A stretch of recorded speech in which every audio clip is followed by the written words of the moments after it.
모든 환난 가운데 너를 지키는 자라. 두려워하지 말라. 내가 널 도와주리니 놀라지 말라. 내 손 잡아주리라. 나의 안에 거하라. 나의 안에 거하라. 나는 내 하나님이니 모든 환난 가운데 너를 지키는 자라. 두려워하지 말라. 내가 널 도와주리니 놀라지 말라. 내 손 잡아주리라. 내가 너를 지명하여 불렀나니 너는 내 것이라. 내 것이라. 너의 하나님이라. 내가 너를 몸에 안고 존귀하게 여기노라. 너를 사랑하는 내 여호와라.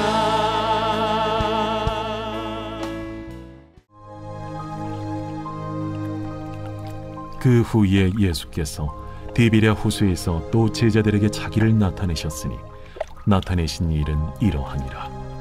시몬 베드로와 디두모라 하는 도마와 갈릴리 가나 사람 나다나엘과 세베대의 아들들과 또 다른 제자 둘이 함께 있더니 시몬 베드로가 나는 물고기 잡으러 가노라.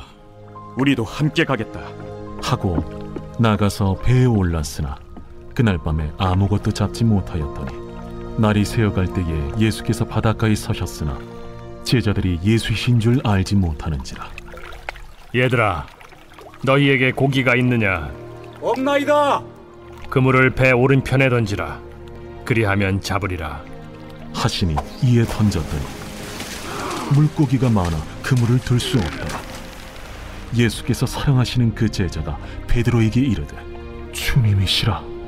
시몬 베드로가 벗고 있다가 주님이라 하는 말을 듣고 겉옷을 두른 후에 바다로 뛰어내리더라.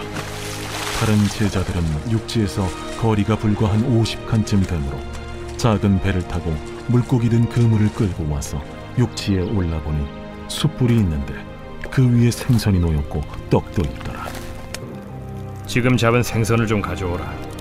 시몬 베드로가 올라가서 그물을 육지에 끌어올리니 가득히 찬 큰 물고기가 153마리라.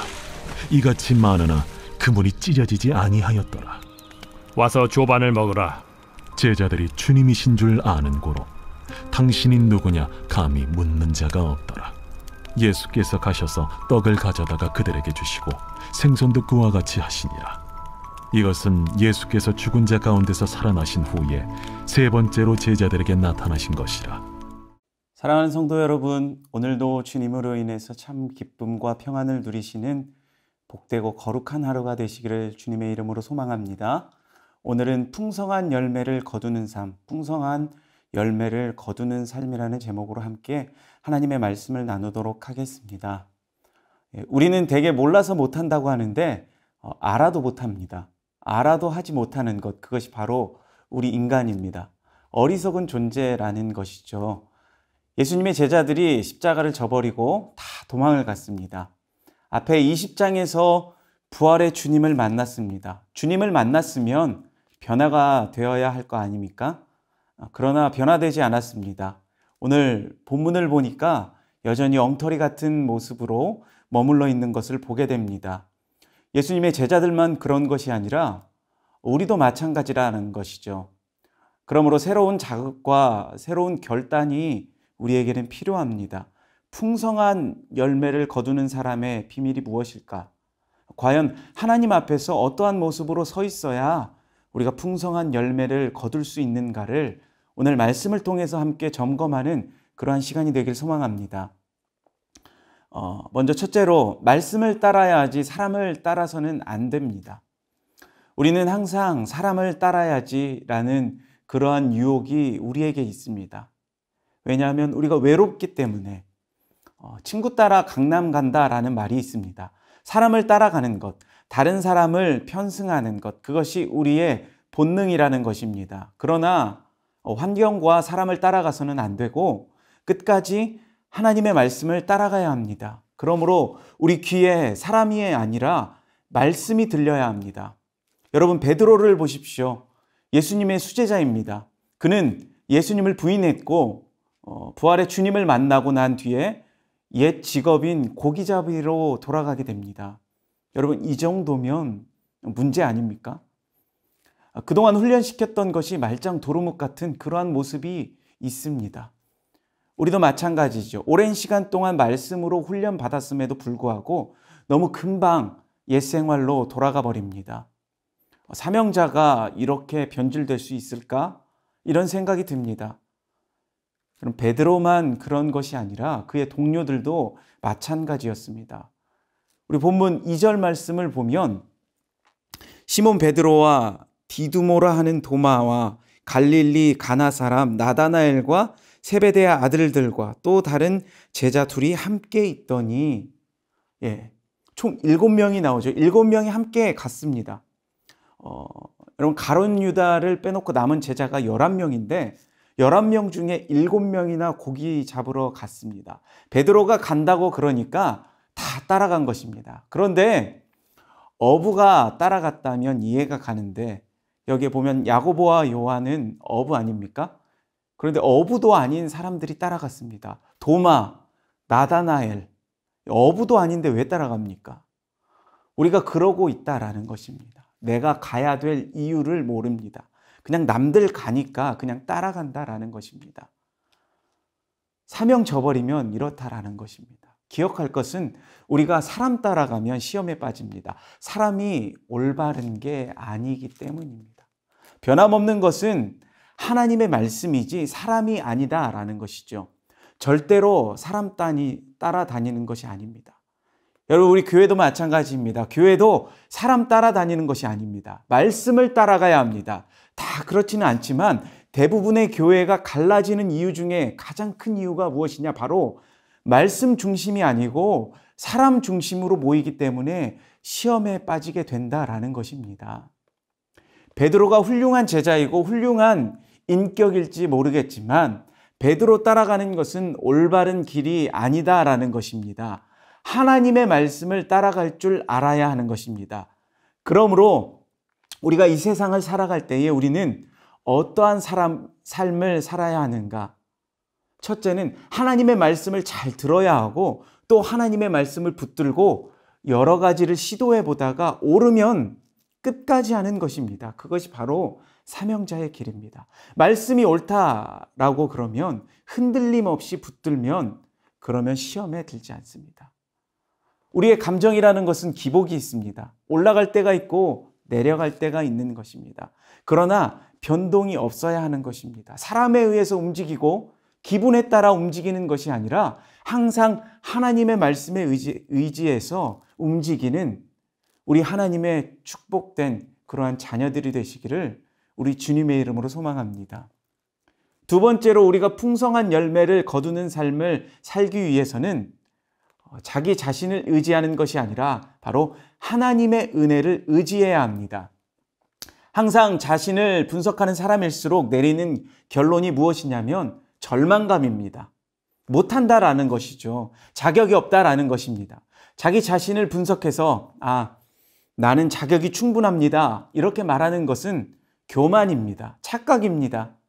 자기 자신을 분석해서 하나님 앞에서 온전하다라고 생각하는 사람이 누가 있겠습니까? 다 부족한 종들이죠. 하나님께서 이 부족한 자들을 통해서 일하십니다. 나는 부족해도 하나님께서는 전능하십니다. 하나님을 믿고 의지하는 것입니다. 여러분, 하나님의 전신갑주 중에 의의 흉배가 있습니다. 의의 흉배가 무엇입니까?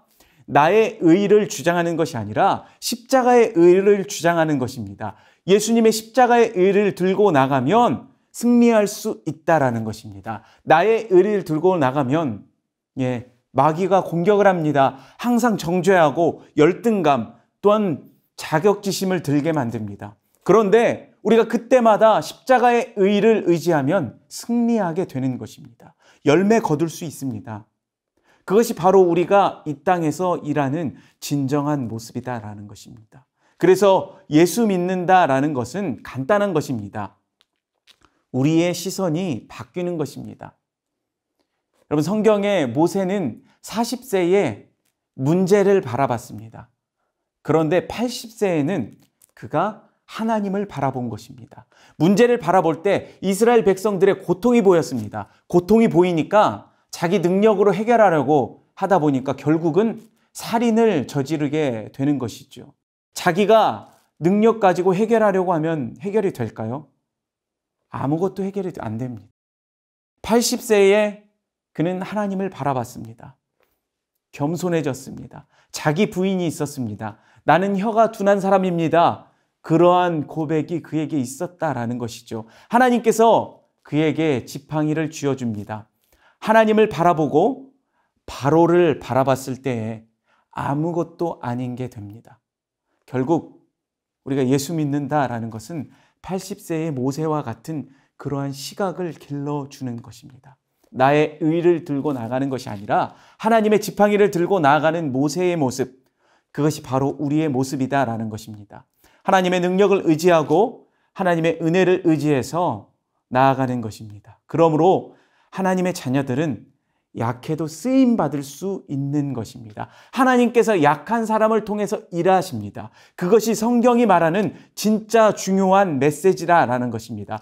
베드로가 고기를 잡으면서도 편하지는 않았던 것 같습니다. 우리 7절 말씀을 보니까 예수께서 사랑하시는 그 제자가 베드로에게 이르시되 주님이시라 하니 시몬 베드로가 벗고 있다가 주님이라 하는 말을 듣고 겉옷을 두른 후에 바다로 뛰어내리더라. 베드로의 마음 가운데는 불편한 마음이 있었다라는 것입니다. 그런데 요한이 거기에 불을 붙였습니다. 저분이 예수님이시다. 그랬더니 뒤도 안 돌아보고 바다로 뛰어듭니다. 여러분, 저는 이것이 굉장히 중요하다라고 생각합니다. 우리도 문제를 해결할 때에 복잡하게 해결하는 것이 아니라 단순해야 합니다. 주님께 안겨버리면 된다라는 것입니다. 그랬을 때 주님이 하나하나 따지면서 말하실까요? 아니다라는 것이죠. 어린아이가 엄마 품에 그냥 안겨버리면 해결되듯이 우리도 마찬가지입니다. 주님께 달려가 안겨버리면 해결되는 것입니다. 그냥 예수님 품에 안기는 것이 무엇입니까? 그것이 바로 은혜입니다. 우리에게는 은혜의 주님이 계십니다. 매 순간마다 항상 주님의 품에 안길 수 있는 그 은혜만을 붙들 수 있는 하나님의 거룩한 자녀들이 되시기를 소망합니다. 마지막으로 오르면 순종해야 합니다. 말씀 그대로 순종해야 합니다. 우리 3절 말씀을 다시 한번 보도록 하겠습니다. 시몬 베드로가 나는 물고기 잡으러 가노라 하니 그들이 우리도 함께 가겠다 하고 나가서 배에 올랐으나 그날 밤에 아무것도 잡지 못하였더니, 여러분, 주님 떠나면 이렇게 헛수고입니다. 아무것도 잡지 못합니다. 그런데 나중에 예수님께서 뭐라고 하십니까? 그물을 배 오른편에 던지라 라고 그랬더니 풍성하게 거둘 수 있었습니다. 결과로서 이렇게 드러났습니다. 왼쪽에 던졌을 때에는 열매가 없었지만 오른쪽에 던졌을 때에는 열매가 풍성했습니다. 여러분, 우리 인생에도 마찬가지입니다. 하나님의 말씀이라면 단순하게 순종하면 되는 것입니다. 반대로 말하면 우리의 삶 가운데 열매가 없는 이유가 무엇일까요? 우리에게 믿음이 부족하기 때문입니다. 믿음이 없기 때문입니다. 중간에 자기 생각이 많다라는 것이죠. 하나님께서 하라는 대로만 하면 되는 것입니다. 하나님께서 소금 2스푼 넣으라고 그러면 그렇게 그냥 2스푼 넣으면 됩니다. 그런데 자기가 무엇이기에 이거는 3스푼 넣어야 해 라고 그러면서 결국은 그렇게 넣었다가 음식을 망쳐버리게 됩니다. 주님이 하라는 그대로 하면 됩니다. 베드로 오른편에 그물을 던져라 그랬더니 말 같지도 않은 소리를 하신다고, 왼편에도 안 됐는데 오른편이라고 뭐 있겠습니까? 그러는 것이 아니라 그냥 묻지도 않고 그냥 던지잖아요. 그랬더니 153마리, 기적의 역사가 일어나는 것입니다. 하나님께서 우리에게 주신 내용이 바로 그것입니다. 순종하는 모습. 그래서 우리의 사명은 무엇입니까? 사람을 낚는 어부입니다. 부활 이후에 물고기 잡는 기적을 한 번 더 보여주셨죠. 똑같은 기적이 누가복음 5장에 처음 제자들을 부를 때에도 이러한 기적을 보여주셨습니다. 다시 한번 이런 기적을 보여주신 것이 무엇입니까? 그것은 우리에게 사명을 한 번 더 재확인시켜 주시는 것입니다. 하나님께서는 우리가 어리석기 때문에 똑같은 기적을 반복해 주실 때가 있습니다. 우리는 많은 은혜를 깨닫고 또 금방 잊어버립니다. 하나님께서 한 번 더 반복해 주심으로 우리의 믿음을 강화시켜 주는 것입니다. 그러므로 우리가 순종해야 합니다. 하나님의 말씀에 순종함으로 매일의 삶에서 풍성하게 열매 맺는 우리 신실한 주님의 자녀들이 되시기를 주님의 이름으로 소망합니다. 말씀을 마무리하도록 하겠습니다. 열매를 거두기 위해서는 사람을 따르면 안 되고 하나님의 말씀을 따라야 합니다. 자기 자신을 분석하는 것이 아니라 하나님의 은혜를 붙들어야 하고 말씀대로 순종하며 살아갈 때에 우리는 풍성한 열매를 거두게 됩니다. 바라기는 우리 모든 성도님들이 하나님께서 주신 그 은사를 통해서 귀하게 사용되어지며 또한 우리의 삶 가운데 풍성한 열매를 거두는 삶이 되시기를 우리 주님의 이름으로 축원합니다. 이 시간 함께 말씀을 생각하시면서 다음 기도 제목으로 함께 우리가 기도하도록 하겠습니다. 첫 번째, 우리의 삶에서 사람이 아닌 하나님의 말씀을 따라 살아가는 믿음의 사람이 되게 하옵소서. 두 번째, 자기 자신의 감정과 기분에 의해서 살아가는 것이 아니라 하나님의 은혜를 의지하며 살아가는 주님의 자녀들이 되게 하여 주옵소서. 마지막으로 하나님께서 말씀하시는 것을 믿음으로 순종하며 날마다 풍성한 열매를 맺는 귀하고 복된 삶이 되게 하옵소서. 우리 함께 기도함으로 나아가도록 하겠습니다.